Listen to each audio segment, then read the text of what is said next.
Good evening, everyone. It is November 11th. It's Veterans Day. Just realized that.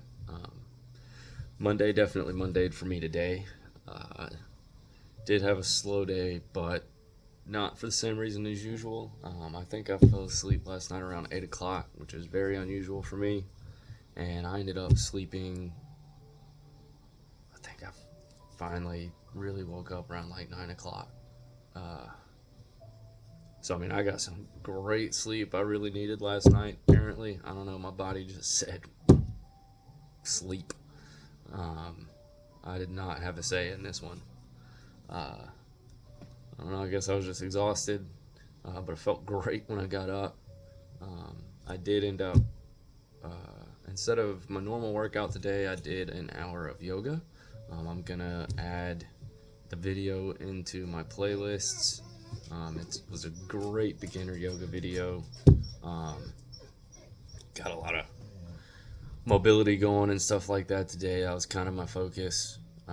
Give my legs and my knees a bit of a rest from running every single day. And I'm horrible about stretching when I work out. I gotta start stretching more. So that was got the workout. Well, technically, I got the workout in. I meditated today. The only thing I didn't do is read. And then I am about to. I decided I am going to rack my beer over to a secondary fermenter and let it sit in there for another couple weeks before we bottle it for Christmas, hopefully. Uh, gonna start trying to get everything together to do a batch of mead and a batch of eggnog this week. And other than that, on to the news. Sort of news, I guess. The stock market is funky right now. Um, a lot of your EV stocks are extremely volatile right now. I haven't looked at Tesla. I've been here and it's taken off. Rivian finally getting some price action movement. That one has been kind of horizontal for a little while. So I've started finally really playing some options on that one. Because that's the one thing you don't. There's ways when you are really advanced to make money off stocks that are trending horizontally if you really know what you're doing. I'm not at that level yet. I'm just trading a couple contracts at a time. So I just try to follow trends, and Rivian was not moving a lot, but it finally started moving a little bit. It's a very cheap contract. They've got contracts for under $1, which, for those who don't know, if an options contract is 50 cents, one contract is $50. Whatever the price of a contract is you multiply it by 100. It's easy to get some options contracts on Rivian for $50, even cheaper than that. And if you can go out, I try to keep leaps, a couple leaps in there. I've got a $12 leap on Rivian right now that is all the way out to 2026. I am pretty confident it'll be over $12. I'm not going to say what date I picked or anything because I'm not telling y'all which one to buy. I'm not saying buy it. That's just what I did. I do think Rivian has a lot of potential. I think it'll be difficult right now because a conservative government is going to lean more into being anti-electric vehicles. That's going to be the culture for the next 4 years. But the whole Trump-Elon Musk alliance might change that a little bit. That's probably why Rivian finally started moving up a little bit today. But expect Tesla to be the one that catches all, government contracts and think they're going to be, in his pocket. He's going to milk every bit of his little buddy partnership with Trump that he can. And we all know how Trump feels about the emoluments clause, so he's not going to hesitate to violate that. And Tesla would probably be a pretty safe bet for the next 4 years. I've also been playing NVIDIA. We're still waiting on the Blackwell chip, I believe. I've just been watching the trends. When I see it feel like it's hitting a new high, I'll take a put option. I do have some long term options on that as well, some that go out 2 years. Um, and getting a phone call. And on those leaps, like one of the leaps I have for Nvidia is price target of $186. The stock right now is 140 something. So it does have a long way to go, but it's already in the profit zone. So we're just holding that for a little while. We'll see what happens with that one. I'm gonna keep trying to add some videos in for entry level, money management, learning how to budget. What is a stock? I'll get you guys started off with just buying a couple stocks to see, how the stock market works and things like that. Before we start trying to do options, because I've lost so much money already. I'm not a successful trader. I made some really big bets in the beginning and lost a lot of money and ate my ass. So right now I just trade a little bit just to kind of make a little bit of money to keep the lights on. So that being said, we can all get better at that together.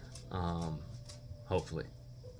So for now, my focus with you guys is just entry level. Let's start saving, build up that savings account, start moving over into money markets and mutual funds and things like that over time, and then we will continue to advance down that path.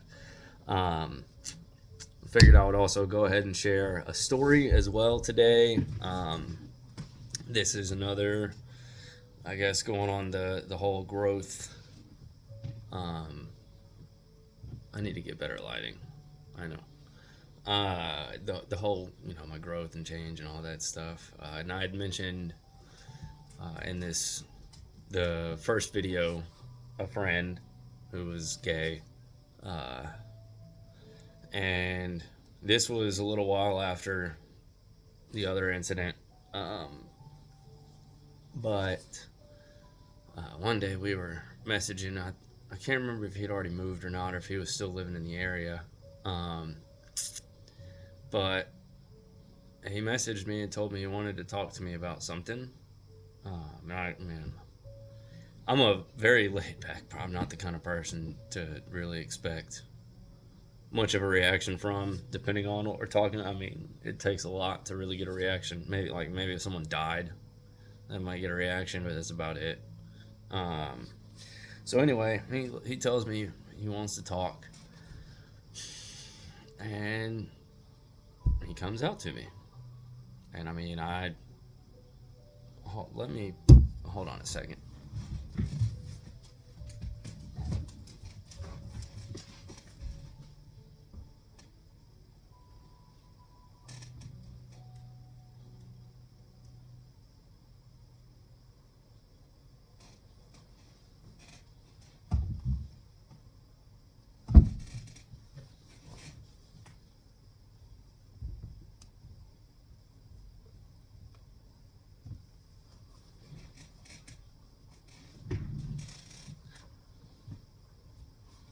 Okay.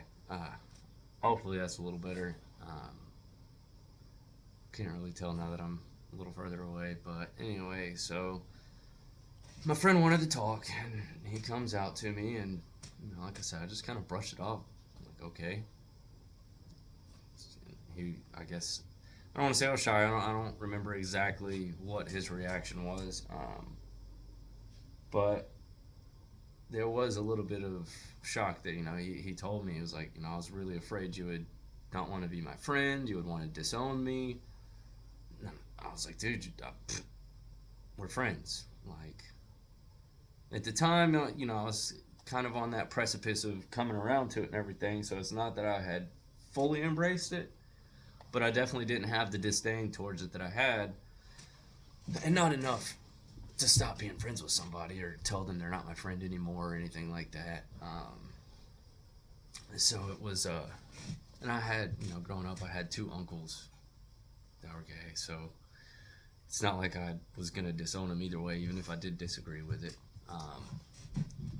I don't like my eyes look like Sith Lord eyes.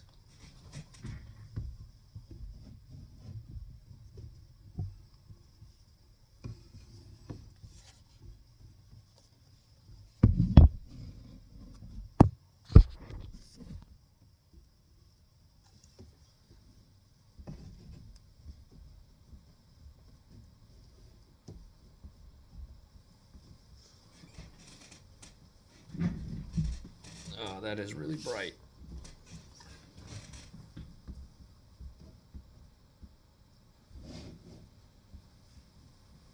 Oh, we'll improve all this over time. Hopefully y'all can bear with me long enough to see it get better. But yeah, so like I was saying, he thought I was gonna stop being friends with him, and that was definitely not gonna be the case. There's no way I was gonna stop being friends with him, but that wasn't the point of the story. The point was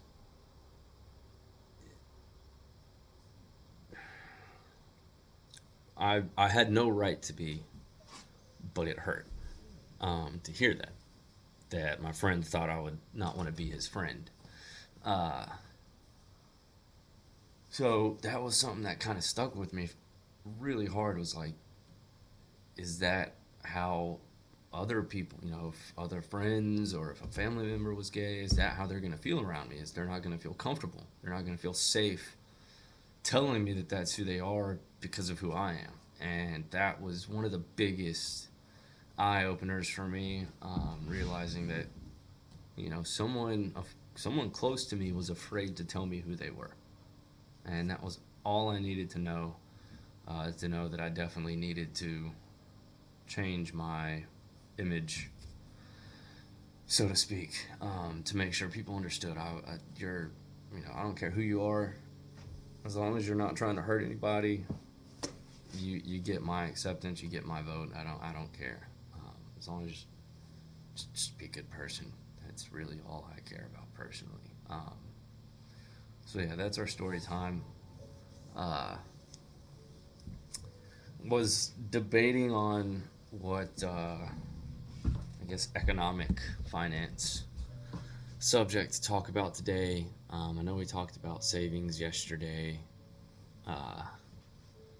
So just kind of expound upon that a little bit, I guess. Um, with us, the reason, I do stress having a savings account, but the reason I say to also start learning about stocks and prepare to invest uh, is inflation. Inflation. That is a subject we're going to talk about a lot here, because it's so commonly discussed. Unfortunately, inflation has actually been a real issue since about 1997. The United States has experienced incremental amounts. I think I said that right. I might have gotten a little camera jumbled and said that. Since 1997, artificial inflation has been increasing more than anything else. And what artificial inflation is, and no corporation is ever going to admit this openly and directly. They'll find some way to sidestep around it. But the fact of the matter is that every corporation out there bumps prices up just a little bit at a time every now and then, just to see if they can make a little more money. Well, I don't want to say every. This happens on a large scale. And they just keep slowly bumping those prices up. Even the Fed tries to target a 2% inflation rate every year, which is, to me, a horrible thing. I think 1% tops. I am not an unending growth proponent when it comes to the institution of economics. I think that is a horribly dangerous philosophy for economics. Nothing can grow forever without something breaking or falling apart. That's just a very unrealistic hope and expectation for a country or economy or anything. I think the closest thing to that would be maybe like Weihenstephan Brewery. They've actually been in business for 1,000 years, which is fucking crazy. Literally, they were founded in like 1040, so they are, I think, 980 years old. Uh, Phenomenal beer, great beer. They have a really good Oktoberfest. But anyway, Unending Growth just is not sustainable, and that is why. Well, that's not why the Fed wants to unending growth. The U.S. government wants unending growth. The people who have the most money and have the most influence in the private sector want unending growth. They're all on the same page, which is not the same page as us. So where that hurts us or you is your savings account. Back to that. So yes, it's good to save your money. It's good to have that habit of putting away $10 a week or whatever, and get started on building up a savings account. Um, but you can't leave your money there. Uh, anyone who has most of their equity in savings accounts in the last 5 years probably feels the impact of the economy more than most people. I have pretty much kept I never really kept a savings account. Most of my money I put into stocks and mutual funds over the last, I've probably been doing that for 10 to 12 years now or so. Just slowly putting money away. I really started taking it more serious. I want to say in like 2018 when I was working at Publix. That was when I really committed to investing for my future and my retirement and things like that. Um, and just trying to make sure that I was always putting money away. There was times where I don't even want to tell y'all how bad my living situation was at the time. But I was able to save money. Um, and no, it did not change my life or anything. It took years to really feel the snowball effect of putting that money away. But, you know, I'm trying to think of the best way to say this and maybe even transition into another topic. But I do believe that we attract the life we want. So when you tell yourself that you have abundance, you have everything you need, so you can put $10 away for your future. When you have that mentality, when you hold on to that mentality, then you keep having this mentality of fulfillment, having abundance. And even when you have nothing, I mean, guys, I was crapping in a hole. Like, that's not an exaggeration. But I still told myself I had everything I needed. And I just kept putting money away until eventually it became a substantial savings account compared to the vast majority of the country. As of right now, less than 70%,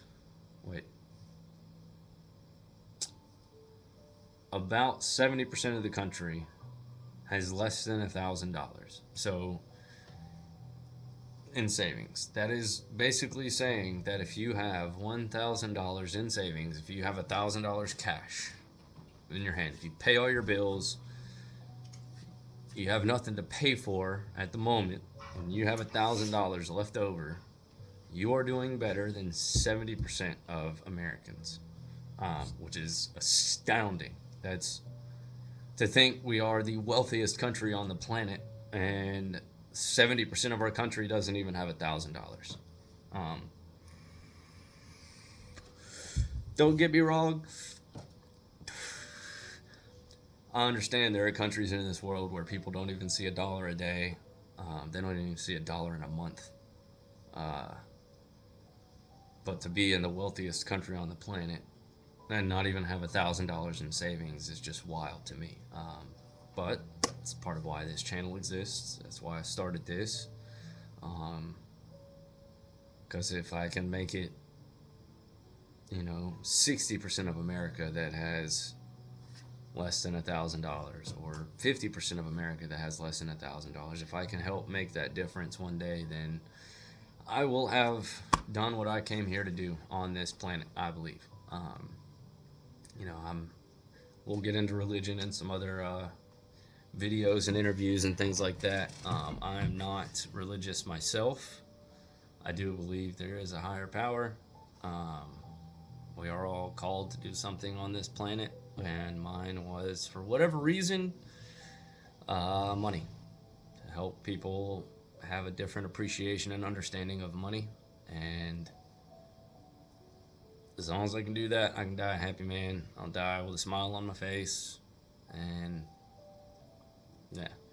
But as far as manifesting and the mindset that we were talking about, so that's another thing, kind of, you know, I don't know if anybody's ever read the book The Secret. I have not read it personally, but I know enough about the subject to pretty much surmise what the whole book is about, and that is that our thoughts become our reality. And that is another thing we are really going to talk about on here, is how having certain thoughts repetitively or thinking certain things about ourselves can have a negative or a positive impact, such as, you know, if we tell ourselves that we're poor, if we tell ourselves we don't have enough all the time, if we stay in a constant state of survival with money, then you will always be broke.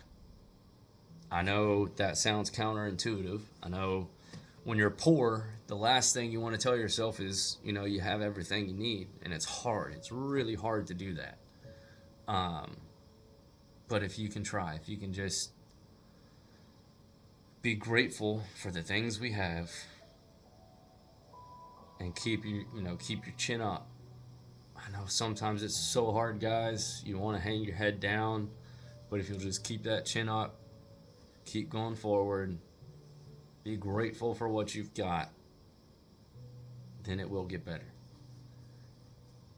And don't forget to pay yourself, invest in yourself, put money away for you, your future. Money is the thing that, unfortunately, for the foreseeable future, is going to make this world go round. I hate it.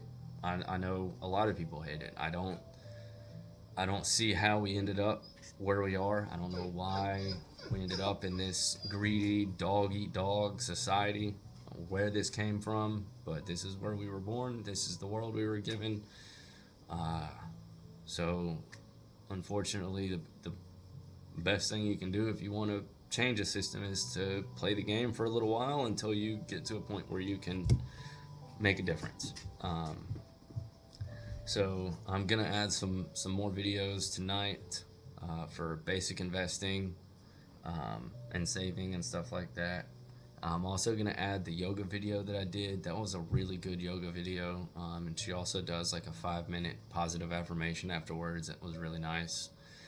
Kind of just helped it melt into the body a little bit. But that's all I've got for y'all tonight. I'm gonna go rack some beer, maybe have a couple beers, and then I will be on Twitch at about 8 o'clock tonight. And if anyone wants to hop in and come watch, please feel free to. Y'all have a wonderful night and stay safe out there and be blessed by whatever God you believe in.